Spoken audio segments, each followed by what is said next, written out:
नमस्कार दोस्तों, stock market studies में फिर से एक बार आपको स्वागत है। तो आज मैं फिर से एक नया स्टॉक के बारे में यहाँ पे बात करूंगा। नया स्टॉक मतलब जिस स्टॉक के बारे में मैं बहुत बार बात कर चुका हूँ, तो इस कंपनी के नाम आपको मैं बहुत बहुत बार सुना चुका हूँ। तो जितने बार इस कंपनी के बारे में मैं बात किया हूँ, तो मैं एक बात हमेशा आपको बोलता रहता हूँ कि इस कंपनी जो है वो ट्रेडिंग के लिए ठीक है, इन्वेस्टमेंट के लिए ठीक नहीं थे।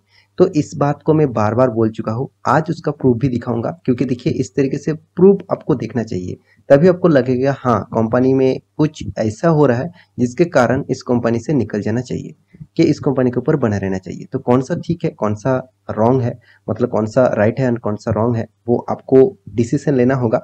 तो सारे के सारे पैरामीटर मैं यहाँ पे आपको दिखाने वाला हूँ, और कंपनी का डिटेल्स के बारे में तो मैं पहले आपको यहाँ पे बताने वाला हूँ, तो उसी के बारे में डिस्कस करूंगा। तो वीडियो को लास्ट तक देखिएगा। और हाँ, अभी तक आपने इस चैनल को सब्सक्राइब नहीं किया तो जरूर सब्सक्राइब भी कर लीजिएगा, क्योंकि आपको daily basis stock market information and update चाहिए तो इस चैनल में बने रहिए। तो चलो देख लेते हैं आज के स्टॉक के बारे में। तो सबसे पहली बात, कंपनी के जो डिटेल्स है उसके बारे में बात कर लेता हूँ। तो वीडियो को आगे जाने से पहले मैं जरूर कहूँगा, अभी तक आपने डीमेट अकाउंट ओपन नहीं किया तो आप एंजल वन ब्रोकिंग जो है उसके माध्यम से आप डीमेट अकाउंट ओपन कर सकते हैं। यहाँ पे free of cost account opening charges कुछ भी नहीं है, और 1 साल के लिए फ्री ऑफ कॉस्ट आपको मिलेगा। आप हमारा जो नीचे लिंक दिया गया है, मतलब यहाँ पे जो डिस्क्रिप्शन में लिंक दिया गया है, उस लिंक से अकाउंट ओपन करेंगे तो और एक्स्ट्रा बेनिफिट भी हमारा तरफ से आपको मिलेगा।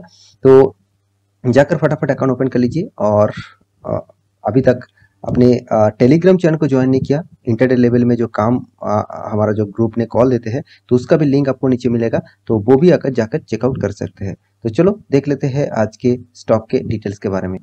तो देखिए, कंपनी कौन सा है, कंपनी है TTML, जिसके चर्चे बहुत बहुत जगह पे आपको देखने को मिलेगा। बहुत यूट्यूबर ने आपको इस कंपनी के बारे में बहुत अच्छा खासा बोला होगा। देखिए, मैं आपको इस कंपनी के बारे में एक अच्छा खासा तो उतना नहीं बोला, क्योंकि देखिए कंपनी टाटा ग्रुप के साथ जुड़े हुए हैं। पहली बात, चलो वो तो पॉजिटिव पॉइंट है। फिर भी देखिए, टाटा ग्रुप के साथ जुड़े हुए हैं, इसका मतलब ये नहीं कि हर कंपनी टाटा ग्रुप के साथ जुड़े हुए हैं मतलब हर कंपनी रॉकेट बनेगा और रॉकेट की तरह परफॉर्मेंस करेगा। तो आप कहेंगे सर इस कंपनी तो रॉकेट की तरह ही परफॉर्मेंस किया, तो आप क्यों फिर भी बता रहे हैं कि इस कंपनी उतना खास नहीं है। देखिए, मैं इस कंपनी के बारे में क्यों बता रहा हूँ, चलो वो आपको दिखा देता हूँ।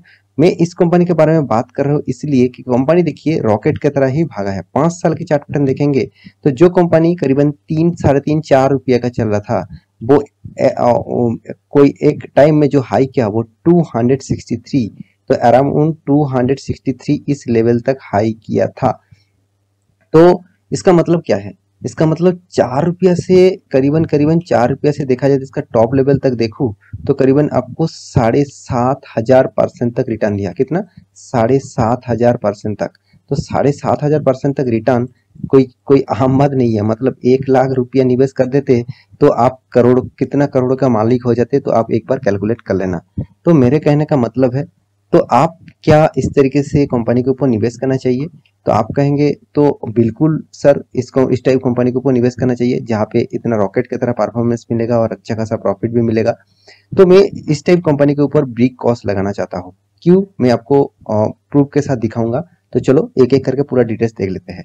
तो सबसे पहली बात, कंपनी ने Q4 का रिजल्ट यहाँ पे पब्लिश किया, तो चलो उसी से शुरू करते हैं। कंपनी ने Q4 का रिजल्ट किस तरीके से किया, तो उसी से एक अंदाजा लग जाएगा कि हाँ कंपनी के फ्यूचर में क्या होने वाला है और क्या हो रहा है। तो सबसे पहली बात, कंपनी का जो क्वार्टर का रिजल्ट है वो किस तरीके से पब्लिश किया, कंपनी ने किस तरीके से रिजल्ट यहाँ पे किया हुआ है, उसके बारे में चलो डिस्कस कर लेते हैं। तो यहाँ पे आप देख सकते हैं कंपनी का जो रिजल्ट है या उसके ऊपर आ चुका हूँ, और यहाँ पे जो फिगर है चलो एक बार देख लेता हूँ। हाँ, करोड़ों में है। चलो कंपनी का नाम आप पहले देख लीजिए, टाटा टेली सर्विसेज, मतलब TTML, जो महाराष्ट्र के ऊपर बने हुए हैं।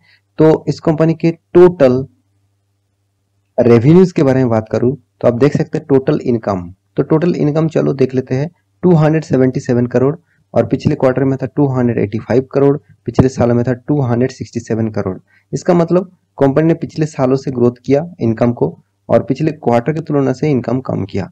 तो कुछ पॉजिटिव कुछ नेगेटिव है, चलो मान लेता हूँ अभी ठीक है। तो उसके बाद एक्सपेंस के बारे, तो कंपनी का टोटल जो एक्सपेंस हुआ, टोटल जो एक्सपेंस है उसके बारे में बात करूँ तो करीबन 152 करोड़, पिछले क्वार्टर में था 167 करोड़, और पिछले सालों में था 140 करोड़। इसका मतलब कंपनी का जो टोटल देखा जाए तो जो एक्सपेंस है वो यहाँ पे कुछ चेंजिंग देखने को मिला। तो अभी देख लेते हैं, कंपनी टैक्सेस भी पे करना पड़ता है कंपनी को। तो टैक्सेस पे करने के बाद कंपनी के हाथ में क्या क्या आया, मतलब प्रॉफिट कितना आया, लॉस कितना हुआ, वो चलो देख लेते हैं। तो सबसे पहली बात, कंपनी का जो टोटल प्रॉफिट एंड लॉसेस है, total profit and losses before जो एडजस्टमेंट है टैक्सेस का, उससे पहले उससे पहले कंपनी का टोटल टैक्सेस पे करने के बाद कंपनी के हाथ में तो पहले ही लॉस दिखा रहा है। उसके बाद देखिए आफ्टर टैक्सेस, तो टैक्सेस पे करने के बाद कंपनी के हाथ में टोटल जो प्रॉफिट आया, total comprehensive profit and loss. तो total comprehensive profit and loss के बारे में बात करूं तो आप देखेंगे तो करीबन करीबन 280 करोड़ का, और पिछले क्वार्टर में कितना था 300 करोड़ का, और पिछले साल में कितना था 288 करोड़ का। इसका मतलब मैं यहाँ पे पॉजिटिव के बारे में बात नहीं कर रहा हूँ, यहाँ पे मैं नेगेटिव के बारे में बात कर रहा हूँ। मतलब 280 करोड़ का इस क्वार्टर में लॉस किया, पिछले क्वार्टर में 300 करोड़ का लॉस किया, पिछले साल में 288 करोड़ का लॉस किया। इसका मतलब आप समझ लीजिए जो कंपनी हर क्वार्टर में लॉस कर रहा है, साथ ही साथ ईयर ऑफ ईयर बेसिस देख लीजिए, पिछले सालों में 1995 मतलब 2000 करोड़ का लॉस किया था, और इस क्वार्टर में कंपनी ने लॉस किया 1215 करोड़, अराउंड देखा जाए तो 1200 समथिंग करोड़ का लॉस किया। इसका मतलब कंपनी ने, आप कहेंगे sir year of year basis तो कंपनी का लॉसेस कम हुआ, तो चलो लॉसेस तो कम हुआ, मगर कंपनी इतना ज्यादा कर्जा लेके रखा है, उसके कारण ही कंपनी जितना भी अर्निंग कर ले उसका भी लॉसेस चला जाएगा। तो कंपनी का प्रॉफिट अर्निंग जो नेट प्रॉफिट का जो परसेंटेज है, आप देख सकते हैं किस तरीके से परसेंटेज नेगेटिव में है। तो मैं यही बात आपको समझाना चाहता हूँ कि कोई भी कंपनी के ऊपर आप निवेश कर रहे हैं तो उसके बारे में ज़्यादा से ज़्यादा जानकारी लेते जाइए, क्योंकि देखिए स्टॉक मार्केट में पैसा कमाना इजी है, मगर इजी इतना इजी नहीं है कि आपको ना जानकारी लेकर ही कोई भी स्टॉक में निवेश कर देंगे तो आपको वहां से प्रॉफिट मिल जाएगा।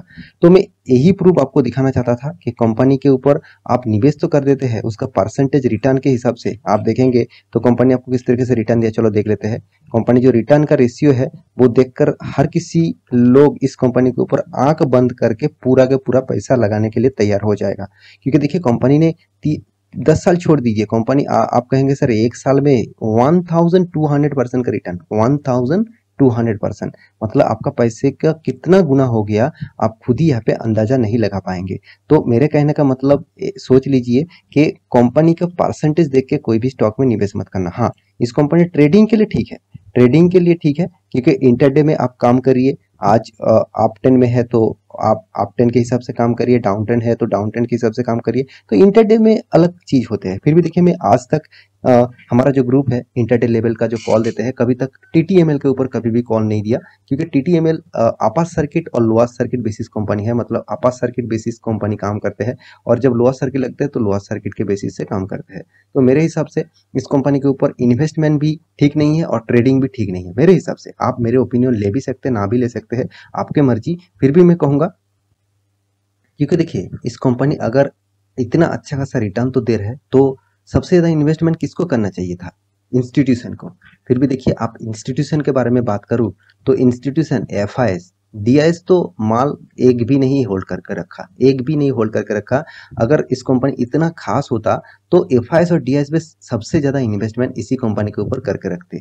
तो मेरे कहने का मतलब है आप स्टॉक के ऊपर ब्लाइंडली निवेश मत करिएगा। तो मैं यही बात आपको हमेशा बताने के लिए चाहूंगा कि आप कोई कंपनी के ऊपर बाकी पैरामीटर भी आप देख सकते हैं। देखिए साल भर की बात करूं तो कंपनी देखिए कंटिन्यूअसली हर साल में कंपनी लॉस करके आया है। लास्ट क्वार्टर में मतलब लास्ट सालों में भी देखिए कंपनी लॉस किया, हाँ कभी बीच में थोड़ा सा कम लॉस किया, कभी बीच में ज्यादा लॉस किया, तो लॉसेस तो हो रहा है ना। तो अगर जो कंपनी खुद लॉसेस कर रहा है तो वो कंपनी क्यों भाग रहा है, उसके पीछे लॉजिक सिर्फ एक ही है कि जितने सारे ऑपरेटर है, जो ऑपरेटर है वो इस कंपनी के ऊपर क्या कर रहा है, अच्छा खासा ऑपरेट करके शेयर को मतलब पंप कर रहा है, उसके बाद उसको जब प्रॉफिट हो जाता है तो वो डंप कर देते हैं। तो यही कारण के बेसिस से रिटेल पब्लिक फंस जाता है। क्योंकि बहुत सारे मैं रिटेल पब्लिक के क्वेश्चन देखता रहता हूँ। वो बताता है सर इस हाई लेवल में क्या बाय करूँ और भी आगे जा सकते हैं। उसका मतलब वो प्राइस बैंड को और कंपनी के बारे में सोचना नहीं चाहते। वो सिर्फ रिटर्न के चक्कर में ही कंपनी के ऊपर निवेश कर देते हैं। तो आप इस तरीके से गलती मत करिएगा, क्योंकि आप मेरे साथ जुड़े हुए हैं, मेरे ग्रुप के साथ जुड़े हुए हैं। इसका मतलब है आप अच्छा खासा इन्वेस्टर बनना चाहते हैं। तो मैं ज़रूर रिक्वेस्ट करूँगा, तो इस कंपनी के ऊपर निवेश करने से पहले 4 बार सोचना। तो फिर भी आप निवेश करना चाहते हैं तो आपके रिस्क के मतलब रिस्क के हिसाब से निवेश करिए, क्योंकि ज़्यादा निवेश भी मत करिए, क्योंकि आपको अगर लॉसेस भी हो जाता है तो कोई पैनिक सिचुएशन क्रिएट नहीं होगा। तो आशा करता हूँ सारी जानकारी आपको मिल चुका है। तो मेरे वीडियो आपको अच्छा लगे तो लाइक करना और दोस्तों के साथ शेयर करना और चैनल को सब्सक्राइब भी करना। मिलते हैं नया स्टॉक लेके, तब तक के लिए अच्छे से रहिए, अपने ख्याल रखिए, बाय बाय।